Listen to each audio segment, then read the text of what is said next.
کا ماہ مقدس ہے اور اس کی نسبت خلیفۃ بلا فصل حضرت سیدنا ابو بکر صدیق رضی اللہ تعالی عنہ کے ساتھ ہے، اور صدیق اکبر رضی اللہ تعالی عنہ کی بڑی شان ہے، آپ کا بڑا مرتبہ ہے، اور صحابہ کرام علیہ رضوان میں آپ کو جو مقام حاصل ہے وہ کسی اور صحابی کو حاصل نہیں ہے۔ آپ یار غار بھی ہیں، یعنی ہجرت کے موقع پر جب اللہ کے نبی صلی اللہ علیہ وسلم نے مکہ سے مدینہ کی طرف ہجرت کی اور جس کو اپنا رفیق چنا اور اپنا ساتھی چنا وہ حضرت صدیق اکبر رضی اللہ تعالیٰ عنہ، اور آپ نے اپنی زندگی کے جتنے بھی سال گزارے ہیں وہ حضور کی صحبت کے اندر گزارے ہیں، حضور کی سنگت کے اندر۔ اور میں نے گزشتہ جمعۃ المبارک کو بھی یہ بات کی تھی کہ صدیق اکبر رضی اللہ تعالیٰ عنہ جیسا محبت کرنے والا عاشق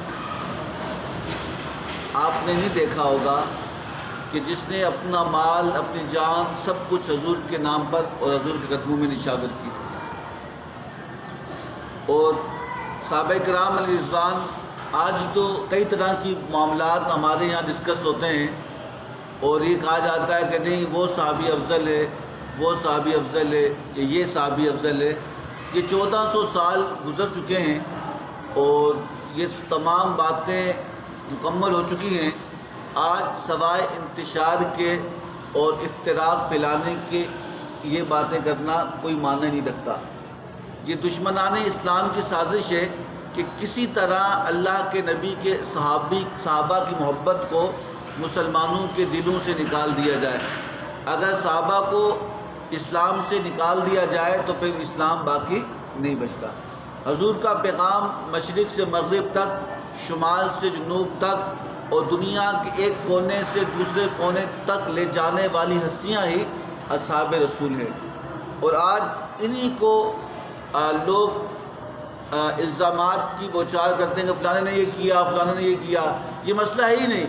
ہمارا لیے سب سے بڑا مقام حدیث مبارکہ میں اللہ کے نبی صلی اللہ علیہ وسلم کا فرمان ہے، آپ نے فرمایا کہ اس رب کعبہ کی قسم کہ جس نے مجھے محبوب نے فرمایا جس نے مجھے انبیاء کا سردار بنا کے بھیجا، اور اگر کوئی شخص 70 نبیوں کی نیکیاں لے کر آئے، کتنے؟ تاکہ 70 نبیوں کی نیکیاں لے کر آئے اور نیکیاں لانے کے بعد اے ابو بکر تجھ سے محبت نہ کرے تو رب تعالیٰ اس جنت میں داخل نہیں کرے گا۔ کہ اللہ رب العزت اسے جنت میں داخل نہیں کرے گا۔ اتنی نیکیاں ہونے کے باوجود وہ جنت میں کیوں نہیں جائے گا؟ نیکیاں کمال نہیں رکھتی، محبت کمال رکھتی ہے۔ نیکی تو آج کافر بھی کرتا ہے، آج یہودی عیسائی بھی نیکیوں کے انبار، آپ دیکھیں ٹرسٹ بنے ہوئے ہیں، وہ کیا کہ فلاحی کام کر رہے ہیں، خدمت کر رہے ہیں۔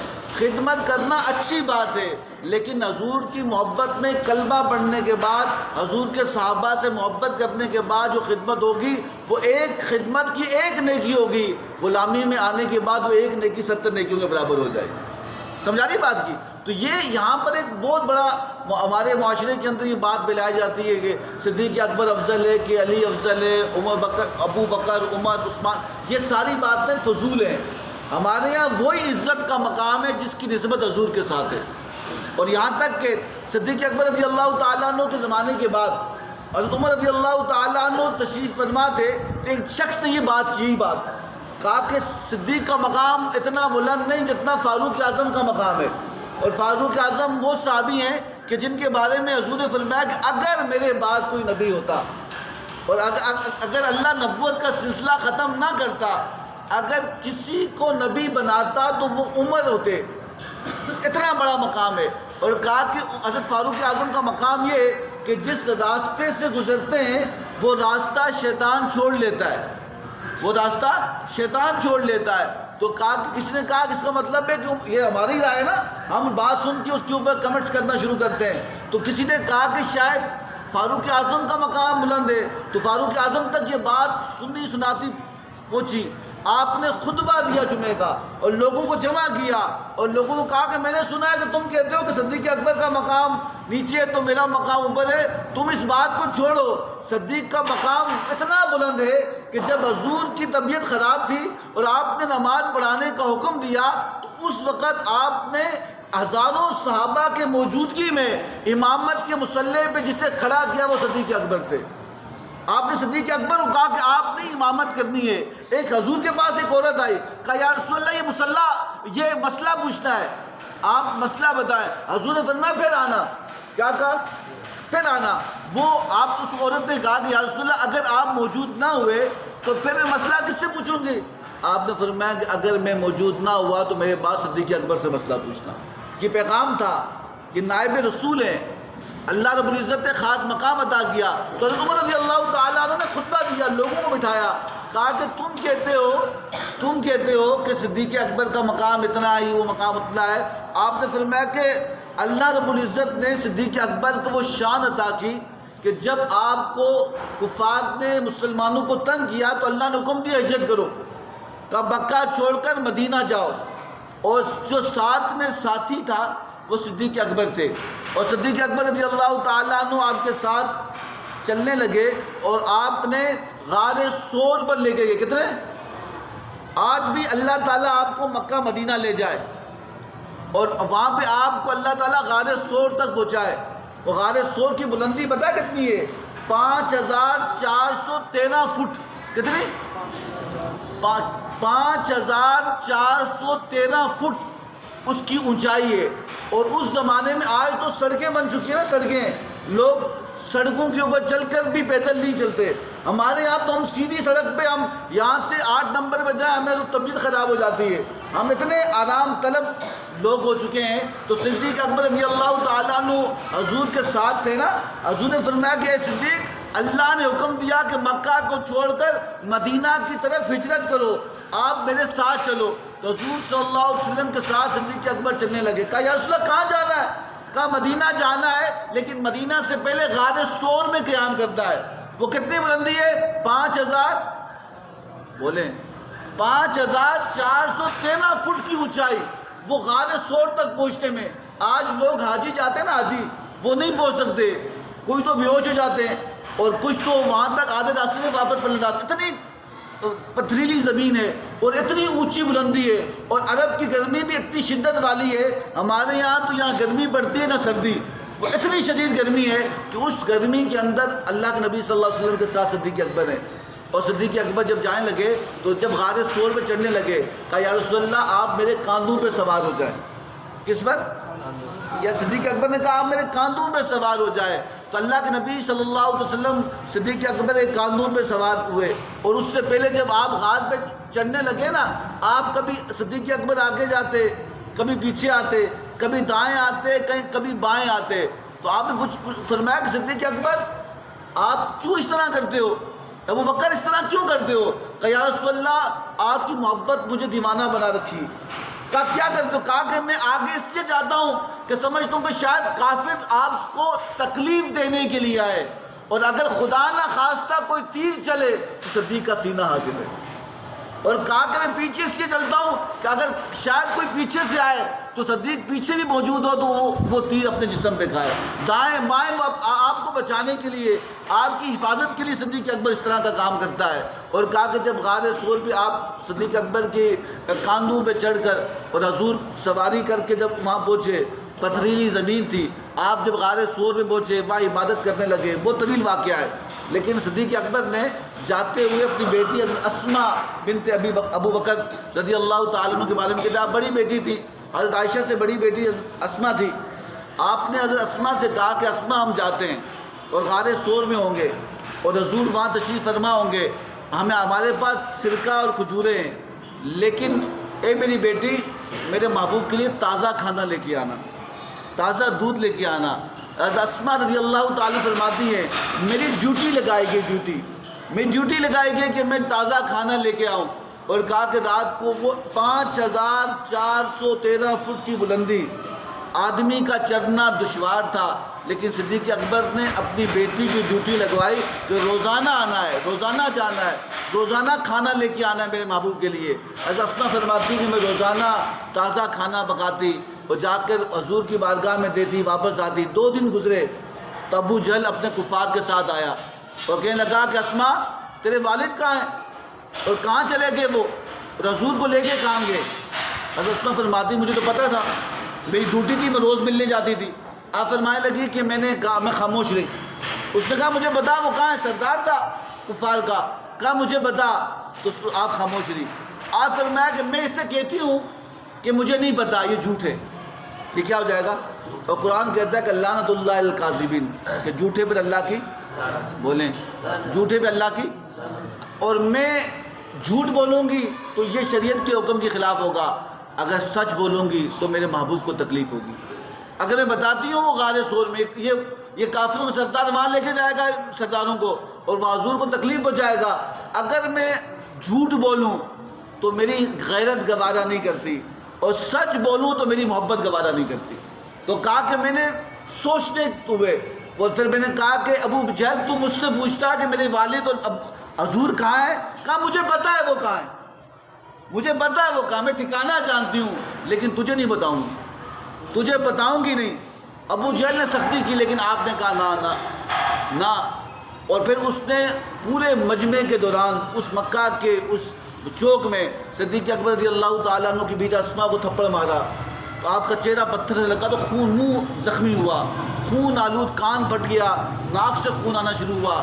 تو آپ خاموش رہی، لوگوں نے پکڑ کے ابو جہل کو لے گئے، لیکن آپ نے ٹھکانہ نہیں بتایا، اور کہا کہ جب اللہ کے نبی صلی اللہ علیہ وسلم کے بعد رات کو غروب آج سب لوگ سو گئے، اور آپ کھانا پکا کر جب آپ وہاں پہ پہنچی حضرت اسما، تو آپ کا چہرہ ڈبا ہوا تھا، آپ نے چہرہ باندھا تھا، زخمی تھا۔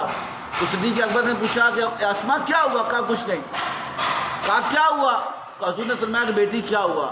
تو اسما نے چہرہ کھولا، کہا کہ ابو جہل نے مارا ہے، اور کہا کہ حضور کا جگہ بتاؤ۔ کہا کیوں نہیں بتائی؟ یا رسول اللہ وہ آپ کو تکلیف دیتا ہے، میری محبت یہ گوارا نہیں کرتی۔ تو یہ الفاظ حدیث مبارکہ کے اندر آتے ہیں کہ اللہ کے نبی نے اس وقت جو دعا کی وہ سن لینا، اور یہ دعا کے پیچھے پیغام کیا سن لینا۔ آپ نے فرمایا کہ اے اللہ، الفاظ سننا، آپ فرمایا کہ اللہ میں صدیق ابو بکر صدیق اور اس کے خاندان سے راضی ہوں، میں ان سے خوش ہوں، یا اللہ تو بھی ان سے راضی ہو جا۔ حضور کی دعا، کہا کہ میں ان سے راضی ہوں، اے مالک تو بھی راضی ہو جا۔ اور جن کے بارے میں قرآن کے رضی اللہ عنہم ورضوا عنہ، کہ اللہ ان سے راضی، وہ رب سے راضی ہے، آج کوئی بدخصلت شخص ان کے بارے میں کوئی بات کرے گا وہ لعنت کا مستحق ہوگا۔ کس کا مستحق ہوگا؟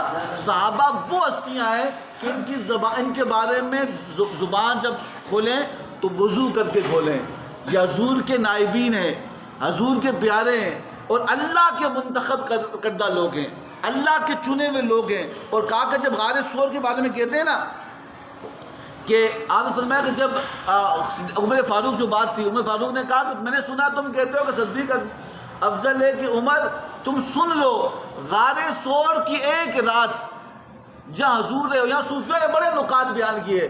کہا غار سور کی اس رات میں کیا کمال ہے؟ کہا یہ کمال یہ تھا کہ جس کے لیے رب نے کائنات بنائی وہ صدیق کی گود میں ان کا چہرہ تھا۔ سبحان اللہ۔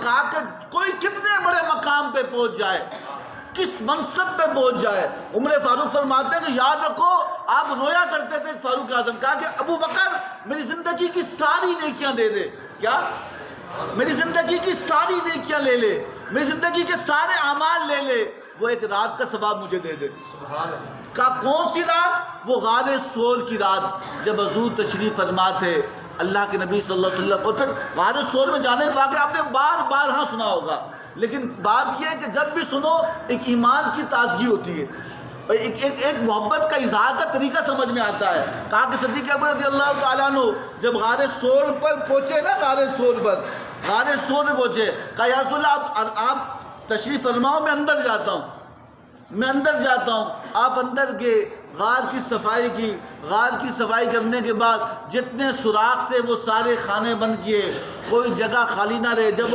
وہ جگہ صاف ہو گئی، اور صاف ہونے کے بعد جب حضور اندر تشریف فرما ہوئے تو ایک سوراخ کی جگہ باقی تھی، ایک سوراخ کی جگہ۔ اور وہاں پہ کپڑا نہیں تھا، آپ نے قمیض پھاڑ دی پوری سوراخوں کو بند کر لیا تھا.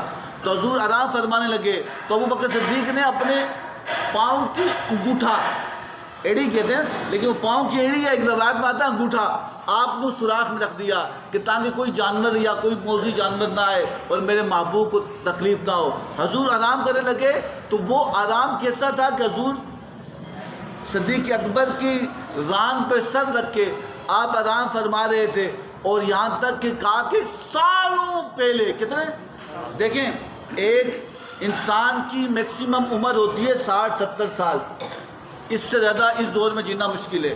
جو جی گیا تو وہ عذاب ہی ہے، تکلیف اتنی ہوتی ہے. لیکن آج بھی کوے کی عمر 500 سال ہوتی ہے، کوے کی عمر، اور جنات کی عمریں تو ہزاروں سالوں پہ محیط ہوتی ہیں. تو ایک سانپ تھا، سانپ طویل عمر کا، ازدا جسے کہتے ہیں، اسے کسی نے بتایا تھا، اسے کسی نے بتایا تھا اور اس نے سن رکھا تھا، پچھلی نبیوں سے سن رکھا تھا کہ یہ وہ جگہ ہے جہاں پر اللہ کے محبوب آئیں گے. یہ آپ کئی روایتیں آپ علماء سے پوچھ لینا. اس نے سن رکھا تھا کہ یہاں اللہ کے محبوب آئیں گے، تو وہ کہیں اور نہیں گیا. اب سانپوں کا بسکن زمین ہے، وہ اس سوراخ سے گھستے ہیں تو اس جگہ سے نکلتے ہیں، وہ وہیں پڑا رہا. اس نے کہا کہ درے نبی پر پڑا رہوں گا، پڑے ہی رہنے سے کام ہوگا. کبھی تو قسمت کھلے گی میری، کبھی تو میرا مقام. کہا یہ اس نے کہا میں کیوں یہاں حضور نہیں آنا ہے، اسے پتا تھا. اور کہا کہ جب حضور تشریف فرما ہوئے اور وہ جب حضور کے دیدار کے لیے جانا چاہا تو جب اس نے دیکھا سارے سوراخ بند تھے تو ایک سوراخ میں انگوٹھا تھا صدیق اکبر کا، تو اس نے اسے ڈسنا شروع کیا، اسے کاٹنا شروع کیا کہ یہ رکاوٹ ہٹ جائے، یہ رکاوٹ ہٹ جائے، میں دیکھوں حضور کو. لیکن صدیق اکبر بھی تو صدیق تھے، وہ بھی تو اعلیٰ. اس نے کہا تو کتنا کاٹے گا کاٹ لے، لیکن صدیق اپنا آپ تو ختم کر لے گا لیکن کسی کو آنے بولے نا، کسی کو آنے نہیں دے گا. اور کہا کہ جب وہ تو اس کے تکلیف کی شدت سے صدیق اکبر کی آنکھوں میں آنسو آئے، آپ کی آنکھوں میں آنسو نکلے. اور جب آپ کا رنگ متغیر ہوا، حضور بیدار ہو، کہا صدیق کیا ہوا؟ کہ یا رسول اللہ کچھ کوئی چیز کاٹ رہی تھی. تو دیکھا وہ زہر کا اثر جسم میں تھا، تو آپ نے اپنا لعاب دہن اس انگوٹھے پہ لگایا تو زہر کا اثر بھی ختم ہو گیا. سبحان اللہ. سمجھانی بات. آج بھی نسبت الگ بات ہے، لیکن خاندانی طور پر جو بھی صدیقی ہوگا، جس کا خاندان ابو بکر صدیق کے خاندان سے ہوگا، خون کا رشتہ آج بھی کسی کا ہوگا نا، اس کے انگوٹھے پہ آج بھی دل کا نشان ہوگا. صدیقیوں کا یہ وراثت میں چلتا ہوا آ رہا ہے کہ ان کی وہ نشان ہوگا جو یاد دلاتا ہے صدیق اکبر کی محبت کی، جو صدیق اکبر کی محبت کی یاد دلاتا ہے، تو وہ نشان آج بھی اس خاندان کے اندر موجود ہے. تو جو بھی صدیقی خاندان ہوگا وہ سانپ کا کاٹے ہوا وہ نقطہ نما، وہ تل نما نشان آج بھی ان کے انگوٹھوں پر ہوتا ہے. اور پھر یہاں پر آپ نے فرمایا کہ تم کہتے ہو کہ کون افضل ہے، تو سن لو عمر نے اس کا جواب دیا. خود آپ نے فرمایا کہ لوگوں سن لو، عمر اور اس کا پورا خاندان اپنی نیکیوں کو جمع کر لے، عمر اور اس کا پورا خاندان اپنی نیکیوں کو جمع کر لے، پھر بھی وہ غار والی ایک رات اس نیکیوں سے افضل ہے، جو مقام اللہ نے صدیق اکبر رضی اللہ تعالیٰ عنہ کو عطا فرمایا ہے. اور پھر ابو بکر صدیق رضی اللہ تعالیٰ عنہ جب خلیفہ بنے، جب آپ خلافت کے منصب پہ آپ قائم ہوا اور آپ کو امیر بنایا گیا، آپ نے جو خطبہ دیا نا، پہلا خطبہ، پہلے تو آپ نے کہا میں نہیں بنتا. حضرت عبیدہ بن جراح رضی اللہ تعالیٰ عنہ کے بارے میں روایت میں آتا ہے، حضور نے فرمایا کہ ہر امت کا ایک امین ہوتا ہے، امانت دار، سچا بندہ ہوتا ہے، اور میری امت کا امانت دار حضرت عبیدہ بن جراح ہیں. اتنے نیک تھے. اور فرماتے ہیں کہ حضرت عبیدہ بن جراح فرماتے ہیں کہ مجھے صدیق اکبر کی ساری باتیں اچھی لگتی تھی، ایک بات مجھے اچھی نہیں لگی. کسی نے پوچھا کون سی بات اچھی لگی؟ کہا کہ جب انہیں خلافت پر سب نے متفقہ طور پہ بٹھایا اور کہا کہ آپ خلافت پہ بیٹھیں، تو آپ نے پتہ کیا کہا نہیں میں نہیں بیٹھوں گا، عبیدہ بن جراح کو بٹھاؤ، یہ نیک آدمی ہے. آپ کو مجھے ساری باتیں اچھی لگی لیکن مجھے اپنی جان کو چھڑانے کے لیے کہا اسے بٹھا دو. تو آپ نے فرمایا کہ عبیدہ بن جراح فرماتے ہیں کہ میں نے کہا اے ابو بکر، آپ کے ہوتے ہوئے کوئی اور خلافت کا مستحق ہو سکتا نہیں ہے. آپ فرماتے ہیں جب آپ خلافت کے منصب پہ فائز ہوئے تو آپ کا خطبے کے جو الفاظ مختصر 2-3 باتیں کر کے بات مکمل کروں گا. آپ کے خطبے کے الفاظ تھے، آپ نے فرمایا کہ یاد رکھنا اگر میں اچھا کام کروں، صدیق اکبر کا پہلا خطبہ تھا خلافت کے بعد. آپ فرمایا کہ اگر میں اچھا کام کروں تو تم میرا ساتھ دینا، اگر مجھ سے اچھا کام نہ ہو تو مجھے روک لینا.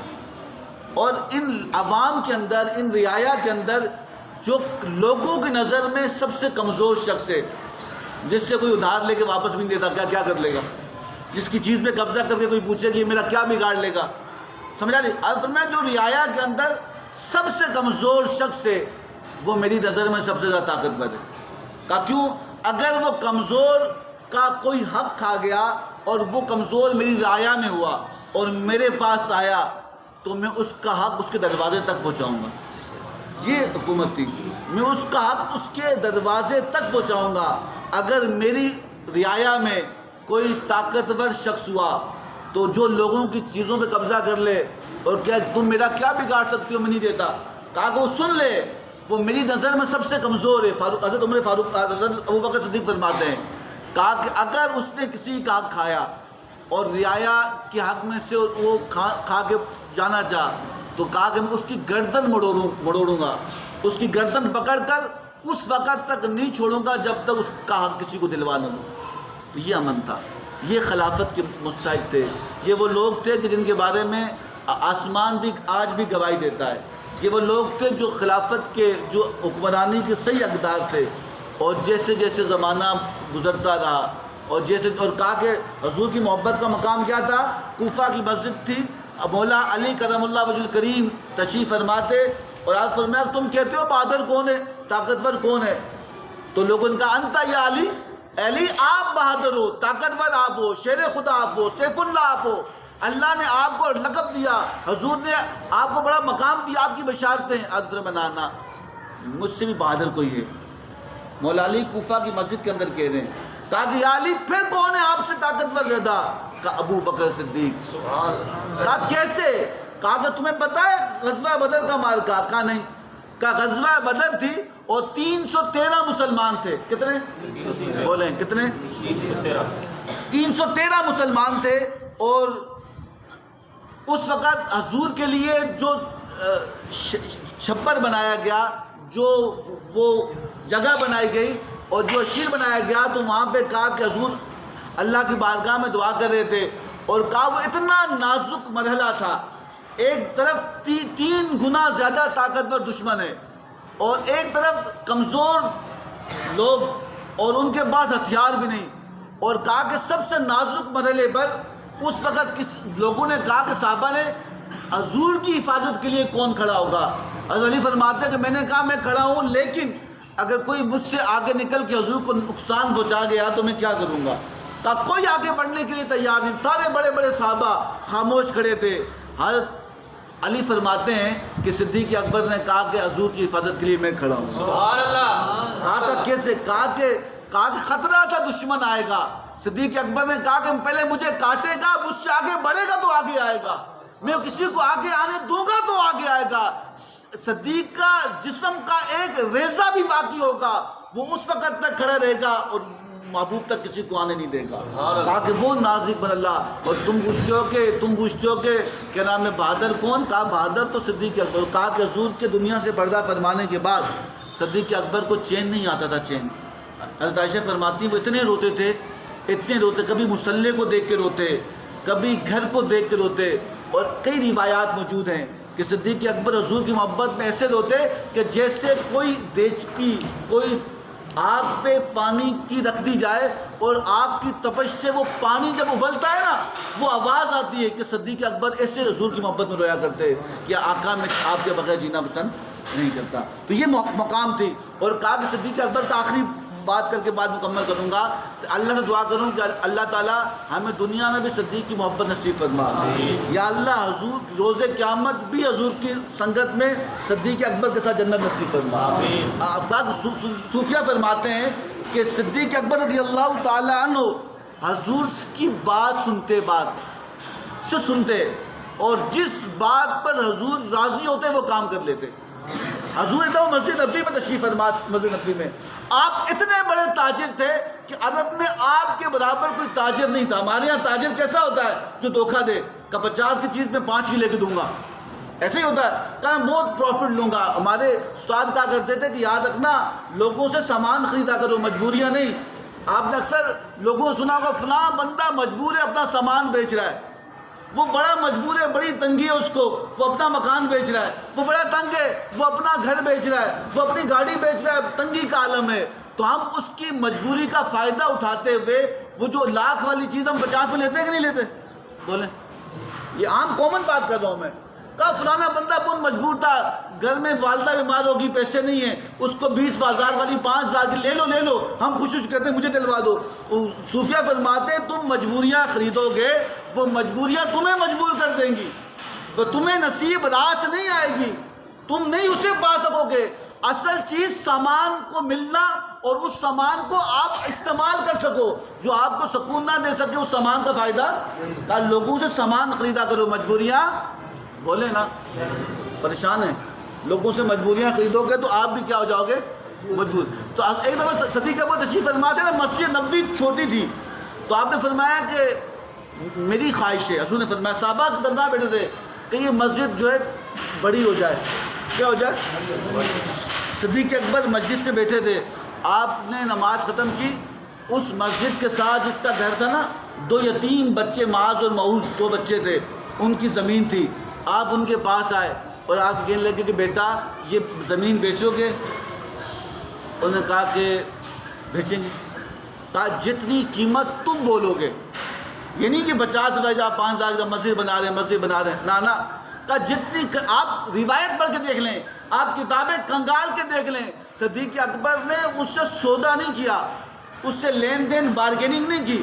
آپ فرمایا کہ جو قیمت تم بولو گے وہ قیمت صدیق ادا کرے گا۔ کیوں؟ میرے محبوب کا حکم ہے، میرے محبوب کو کہا بھی روایت پڑھ کے دیکھیں، وہ جو جتنی قیمت مانگی آپ نے دی، وہ مسجد نبی کو وسعت کیا گیا، مسجد نبی کو بڑھایا گیا۔ اور یہاں تک کہ حضرت بلال حبشی کے بارے میں بھی حضور نے فرمایا نا، بہت مار کھائی آپ نے، اتنی مار کھائی کہ کافر، ہمارے یہاں کوئی سختی نہیں ہے، ہم پیدائشی مسلمان ہیں، ہم نے پیدا ہوئے، ہمارے ماں باپ نے کلمہ بھی سنا لیا، تکبیر بھی پڑھا دی، ہمارے کانوں میں اذان بھی دے دی، ہم پیدا ہوئے، ہم نے قرآن کی آواز سنا، ہم اذانیں بھی سن رہے ہیں، ہم لوگ پیدائشی مسلمان ہیں۔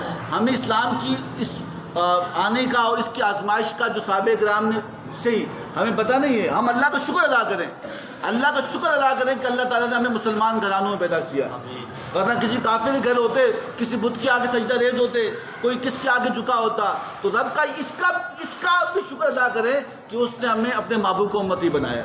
مسلمان تو بہت سارے ہیں، لیکن اس مسلمانوں میں حضور کے لیے کسے چنا گیا، حضور کے لیے کسے پسند کیا گیا؟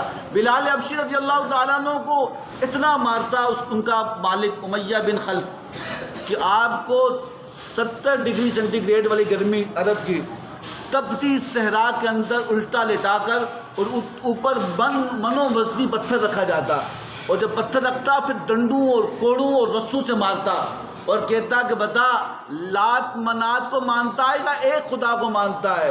تو بلال مار کھا کے وہ کہتے احد احد احد، ایک ایک ایک، دوسرا نہیں۔ کہا کہ پھر کہتا اچھا لڑکوں کو کہتا کہ جو اوباش بدماش بدتمیز بچے ہوتے ان کو کہتا یہ پیسے لے لو اور تمہارا کام یہ ہے کہ اس بندے کے گلے میں رسی ڈالو اور پورے گلیوں میں گھسیٹتے پھرو، اتنا اس کو ظلم کرو، اتنا ظلم کرو، اتنا ظلم کرو، یہ تنگ آگے بولے جو کہو گے وہ میں کروں گا۔ وہ اوباش لڑکے وہ اس طرح کا ظلم کرتے، اور جب وہ زخموں سے چور آ کے امیہ بن خلف سمجھتا کہ شاید اب مجھ سے معافی مانگے گا، کہا کہ حضور کو چھوڑا، کہا جسم کو روح سے چھڑا سکتا ہوں لیکن حضور کو نہیں چھوڑ سکتا۔ سبحان اللہ، یہ محبت کا عالم تھا۔ جب اس کے اوپر آپ کو ظلم کا انبار ہوا، آپ نے فرمایا کاش بلال بھی آزاد ہوتا، یہ الفاظ تھے، کہا بلال بھی آزاد ہوتا۔ تو حضرت صدیق اکبر بیٹھے تھے، آپ نہیں پوچھتے، آپ سودا نہیں کرتے، آپ نے اس کے مالک امیہ بن خلف سے کہا کہ اس غلام کو بیچو۔ اس نے کہا یہ کالا غلام ہے، نہ اس کو لکھنا آتا ہے، نہ پڑھنا آتا ہے، نہ کسی کام کا ہے۔ اے صدیق اکبر آپ سمجھدار ہو، کوئی پڑھا لکھا غلام خریدو جو آپ کے کام بھی آئے، آپ کا کاروبار بھی سنبھالے، جو آپ کے کسی ضرورت کو بھی پورا کرے۔ آپ فرمایا نہیں مجھے یہ والا چاہیے۔ تو اس نے کہا کہ ٹھیک ہے، اس کے بدلے میں کیا دو؟ کہا کہ میں تمہیں کہ نام ایک غلام دوں گا جو پڑھا لکھا ہوگا، جو میرا منشی ہے، میرا پورا سفید غلام ہے، پورا کاروبار سنبھالتا ہے، سمجھدار ہے، اس کی قیمت بھی اس سے ڈبل ہوگی، 4 گنا زیادہ ہوگی، وہ تمہیں دیتا ہوں، اس کے ساتھ سونا بھی دیتا ہوں، لے لے۔ امیہ بن خلف کہتا ہے کہ میں نے سوچتے ہوئے کہا، ایسے ہی کہا، میں نے ٹالنے کے لیے کہا میں 6000 درہم بھی لوں گا، 6000 درہم دینار لوں گا۔ تو ابو بکر صدیق نے کہا وہ بھی لے لو۔ وہ سر پکڑ کے بیٹھ گیا کافر، کہا کہ ابو بکر تم تو بہت بڑے تاجر ہو، آج نادانوں والی باتیں کیوں کرتے ہو؟ کیا تمہیں سودا لینا بھول گئے؟ کہا کہ سودا نہیں، یہاں محبت کی بات ہے۔ کسی شاعر نے کہا نا، محبت کو سمجھنا ہے تو نہ صرف خود محبت کر، محبت کو سمجھنا ہے تو نہ صرف خود محبت کر، کنارے سے کبھی انداز طوفان نہیں ہوتا۔ کہا کہ آپ بولے کیسے؟ کہا کہ تم نادان ہو گیا؟ کہا نادان نہیں ہوا، تو نے محبت نہیں کی نا، تو نے جس سے عشق نہیں کیا، میں نے آقا سے عشق کیا، آج تو صدیق کی جان بھی مانگے گا، وہ آقا کے لیے اس کے لیے قربان کر لے گا، اس کی قیمت ادا کر کے چھوڑے گا، تو جو مانگے گا میں بلال کو لے کے جاؤں گا۔ میرے محبوب نے کہا ہے، یہ محبت کا عالم تھا، یہ محبت کا عالم تھا۔ تو اللہ سے دعا کریں کہ اس محبت کا ایک ذرہ ہمیں اللہ عطا فرمائے، اس محبت ایک قطرہ اللہ ہمیں بھی عطا کر دے۔ جو وہ قطرہ مل گیا تو ہماری زندگی بھی آسان ہو جائے گی، ہماری آخرت بھی آسان ہو جائے گی۔ اللہ سے دعا کریں کہ اللہ صحابہ کی غلامی نصیب فرمائے، اللہ تعالیٰ اہل بیت کی غلامی نصیب فرمائے، اولیاء اللہ کی غلامی نصیب فرمائے، اور تمام اللہ حضور کی نسبت والی ہر شے سے محبت کرنے کی توفیق عطا فرمائے، اور جو کچھ سنا اس پر عمل کرنے کی توفیق عطا فرمائے۔ وما علینا الا البلاغ المبین۔